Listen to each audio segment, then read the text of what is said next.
Perkenalkan, nama saya Muhammad Reza dari program studi manajemen. Di sini saya akan membahas salah satu mata kuliah yang saya pelajari, yaitu teori organisasi.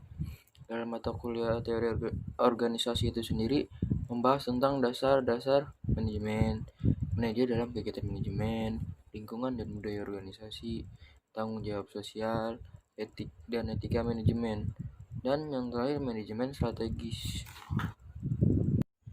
Sekarang kita mulai saja dalam pembahasannya. Yang pertama, dasar-dasar manajemen. Manajemen itu sering sekali kita dengar, apalagi bagi kita yang sudah bekerja. Apa sih itu? Tapi apakah selama ini kita tahu apa itu pengertian dari manajemen? Arti dalam manajemen itu sendiri. Manajemen itu memiliki arti adalah suatu seni atau proses dalam menyelesaikan suatu yang terkait dengan mencapai tujuan. Manajemen itu sendiri pun memiliki fungsi. Yang pertama, fungsi perencanaan atau yang biasa dibilang planning. Kedua, fungsi perorganisasian, organizing. Tiga, fungsi pengimplementasikan, directing. Keempat, fungsi pengendalian dan pengawasan, controlling, yang disingkat PODC. Planning itu sendiri memiliki artian upaya untuk antisipasi kecenderungan di masa datang, menentukan strategi dan taktik yang tepat. Kedua, organizing, bagaimana strategi dilaksanakan dengan kondusif dan semua pihak terlibat dalam melaksanakannya secara efisien dan efektif. Ketiga, directing, proses implementasi program agar bisa dijalankan oleh seluruh pihak dalam organisasi serta proses motivasi agar semua pihak dan menjalankan tanggung jawab dengan penuh kesadaran. Manajemen juga memiliki fungsi operasional manajemen, yaitu ada 5. Pertama, manajemen SDM. Manajemen sumber daya manusia adalah penerapan manajemen berdasarkan fungsinya untuk memperoleh sumber daya manusia yang terbaik bagi bisnis yang kita jalankan dan bagaimana sumber daya manusia yang terbaik dapat dipelihara dan tetap bekerja sama dengan kita kualitas yang konstan. Kedua, manajemen produksi. Penerapan manajemen berdasarkan fungsinya untuk menghasilkan produk sesuai dengan standar yang ditetapkan berdasarkan keinginan konsumen dengan teknik produksi seefisien mungkin. Kegiatan produksi pada dasarnya merupakan proses bagaimana sumber daya input dapat diubah menjadi produk output berupa barang dan jasa. Yang ketiga, manajemen pemasaran. Kegiatan manajemen berdasarkan fungsinya yang pada intinya berusaha untuk mengidentifikasi apa sesungguhnya yang dibutuhkan oleh konsumen dan bagaimana cara yang pemenuhannya dapat diwujudkan. Yang pertama, survei konsumen. Kedua, produksi. Ketiga, penjualan. Dan keempat, distribusi. Yang keempat, manajemen keuangan. Kegiatan manajemen berdasarkan fungsinya yang pada intinya memastikan kegiatan bisnis dilakukan mampu mencapai tujuan secara ekonomis. Yang terakhir, manajemen informasi. Kegiatan manajemen berdasarkan fungsinya untuk memastikan bisnis bertahan hingga jangka panjang dengan menyediakan informasi internal dan eksternal, adaptasi dengan perubahan, penggunaan teknologi informasi, dan penyediaan informasi bisnis. Selanjutnya kita bahas ke bab berikut, yaitu manajer dalam kegiatan manajemen. Manajer itu sendiri memiliki pengertian, yaitu orang yang melakukan kegiatan manajemen bertanggung jawab secara langsung untuk memastikan kegiatan dalam organisasi dijalankan seluruh pengemban tugas. Manajemen memiliki 2 keahlian, yaitu yang pertama manajemen global, keahlian manajerial yang tidak hanya fokus di satu keadaan negara, tapi juga lintas negara bahkan budaya.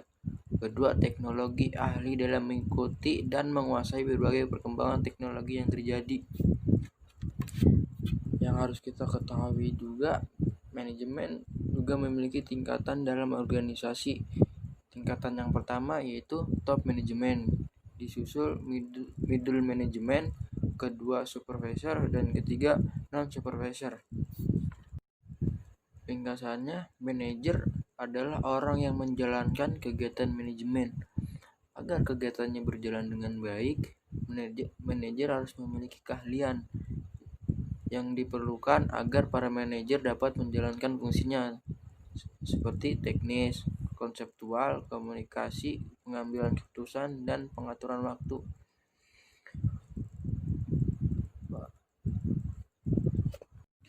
Selanjutnya, lingkungan dan budaya organisasi. Organisasi merupakan bagian dari lingkungan masyarakat. Manajemen dalam kegiatannya pun wajib memperhatikan faktor lingkungan terkait internal dan eksternal, mikro dan makro. Lingkungan internal organisasi itu terbagi 4. Yang pertama, owner, pemilik sah akibat adanya penyertaan modal, ide atau ketentuan lain dinyatakan dalam legalitas sah. Maksud dari pembahasan ini ialah seorang yang memegang saham, yaitu yang memiliki perusahaan itu sendiri. Kedua, board of director, yaitu tim manajemen yang ditunjuk oleh pemilik sebagai pengelola organisasi, bekerja secara profesional dan melaporkan kegiatannya kepada pemilik perusahaan. Ketiga, employees merupakan unsur SDM yang sangat dominan, jumlahnya paling banyak, bergelut dalam aktivitas sehari-hari, merupakan aset dalam organisasi. Keempat, lingkungan fisik, sumber daya uang, sumber daya fisik, sumber daya alam, dan sumber daya informasi. Yang kedua, lingkungan eksternal organisasi. Yang pertama, customer, secara langsung memanfaatkan dan menggunakan produk atau jasa perusahaan yang menimbulkan profit bagi perusahaan. Kedua, kompetitor, perusahaan lain yang menjalankan bisnis yang sama, merupakan tantangan dan ancaman bagi bisnis. Tiga, supplier, pemasok bagi bahan baku untuk proses produksi, perlu dijaga dan diorganisir dengan baik agar efektif dan efisien.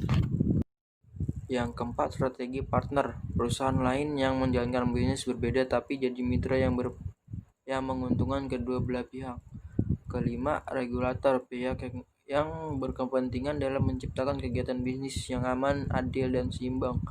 Keenam, pemerintah, tiap perusahaan perlu memahami arah kebijakan yang diambil pemerintah, dampaknya bagi kegiatan bisnis dan peluang yang ditimbul. Lingkungan eksternal organisasi juga mencakup sampai bentuk kegiatan bisnis internasional yang diantaranya ekspor impor, lisensi, partner strategis, dan investasi langsung. Dan faktor-faktor yang terkait bisnis internasional, pertama, kontrol dalam perdagangan internasional, kedua, komunitas ekonomi internasional, dan yang terakhir, budaya-budaya antar negara. Yang selanjutnya, tanggung jawab sosial dan etika manajemen. Tanggung jawab sosial sendiri pun masih memiliki pro dan kontra mengenai sosial perusahaan. Pro dan kontra itu terdiri dari yang pro, kegiatan bisnis seringkali menimbulkan masalah. Oleh karena itu, sudah semestinya perusahaan yang bertanggung jawab atas apa yang telah dilaksanakannya. Tapi bagi kelompok yang kontra, itu berbanding terbalik. Perusahaan yang tidak memiliki ahli yang mengkhususkan dalam bidang sosial dan kemasyarakatan, oleh karena itu sulit bagi perusahaan untuk ikut bertanggung jawab. Selanjutnya, perusahaan adalah bagian dari lingkungan sosial masyarakat, oleh karena itu semestinya ikut berpartisipasi. Bab selanjutnya, tanggung jawab sosial dan etika manajemen. Tanggung jawab sosial itu sendiri pun masih memiliki pro dan kontra mengenai sosial perusahaan. Pandangan kelompok yang pro, terdapat tanggung jawab sosial dari organisasi bisnis. Yang pertama, kegiatan bisnis sering kali menimbulkan masalah, oleh karena itu sudah semestinya perusahaan bertanggung jawab atas apa yang telah dilakukannya. Dua, perusahaan adalah kegiatan dari lingkungan sosial masyarakat, oleh karena itu sudah semestinya ikut berpartisipasi dalam bertanggung jawab atas apa yang terjadi di masyarakat. Ketiga, perusahaan biasanya memiliki sumber daya untuk menyelesaikan masalah di lingkungan sosial masyarakat. Perusahaan adalah partner dari lingkungan sosial kemasyarakatan sebagai mana halnya yang pemerintah dan masyarakat lain pada umumnya. Sedangkan pandangan kelompok yang kontra itu berbanding terbalik. Isinya yang pertama, perusahaan tidak memiliki ahli yang mengkhususkan dalam bidang sosial dan kemasyarakatan, Oleh karena itu, sulit bagi perusahaan untuk ikut bertanggung jawab. Kedua, perusahaan yang ikut berpartisipasi dan bertanggung jawab dalam lingkungan sosial masyarakat justru akan memiliki kekuatan untuk mengontrol masyarakat. Dan itu indikasi yang kurang baik secara sosial. Ketiga, akan banyak terdapat konflik kepentingan di masyarakat jika perusahaan terlibat dalam aktivitas sosial. Keempat, tujuan perusahaan bukan untuk motif sosial, akan tetapi untuk beroleh profit dan mencapai tujuan yang diharapkan oleh para pemilik perusahaan. Tanggung jawab sosial itu sendiri memiliki 3 manfaat. Yang pertama, manfaat bagi perusahaan, kedua, manfaat bagi masyarakat, dan ketiga, manfaat bagi pemerintah. Masa depan tanggung jawab sosial, strategi proaktif perusahaan dalam kaitannya dengan tanggung jawab sosial tampaknya tidak dapat dihindarkan. Perusahaan perlu terlibat dalam tanggung jawab sosial. Yang pertama, pendidikan, kedua, kesehatan lingkungan, ketiga, kesejahteraan masyarakat. Selanjutnya kita bahas tentang etika manajemen. Etika sendiri memiliki arti keyakinan akan apa yang dianggap baik dan buruk. Dalam etika manajemen berbicara mengenai nilai yang dianut organisasi sesuai bisnis yang dijalankan, etis atau tidak. Dasar etika manajemen juga memiliki konsep, diantaranya nilai personal sebagai standar etika, kedua nilai terminal, ketiga nilai instrumental, keempat pandangan empiris tentang nilai personal, dan terakhir konflik nilai.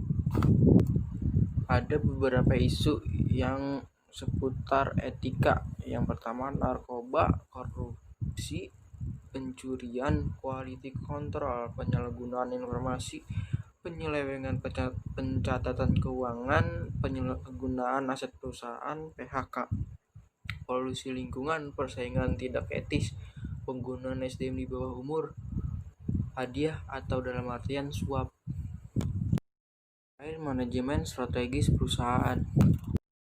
Strategi memiliki pengertian yaitu rencana komprehensif untuk mencapai tujuan organisasi. Strategi dimaksudkan untuk mempertahankan keberlangsungan organisasi dibanding para pesaingnya. Komponen-komponen yang ada di strategi. Yang pertama, kompetensi yang berbeda, kelebihan atau nilai unik perusahaan dibanding kompetitor. Contohnya Amazon.com, penjual bukan secara online Dan yang terakhir, manajemen strategis perusahaan.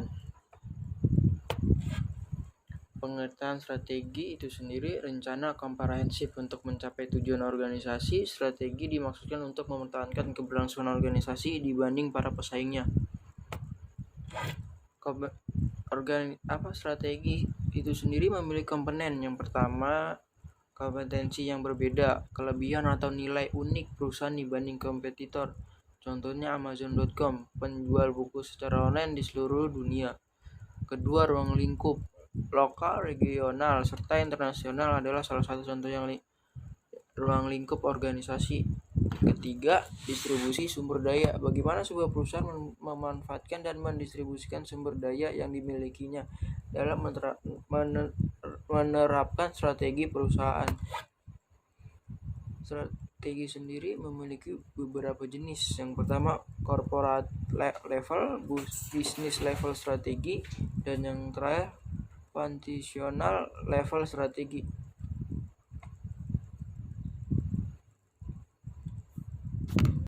Bagaimana sih cara melakukan manajemen strategis?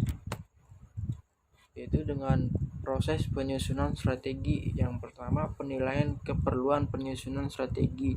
Kedua, analisis situasi internal dan eksternal. Dan yang terakhir, pemilihan strategi.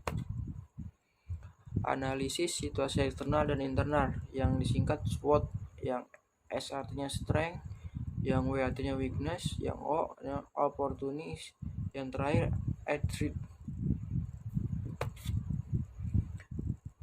Pemilihan strategis berdasarkan analisa SWOT, kekuatan, ada peluang, kelemahan, dan tantangan.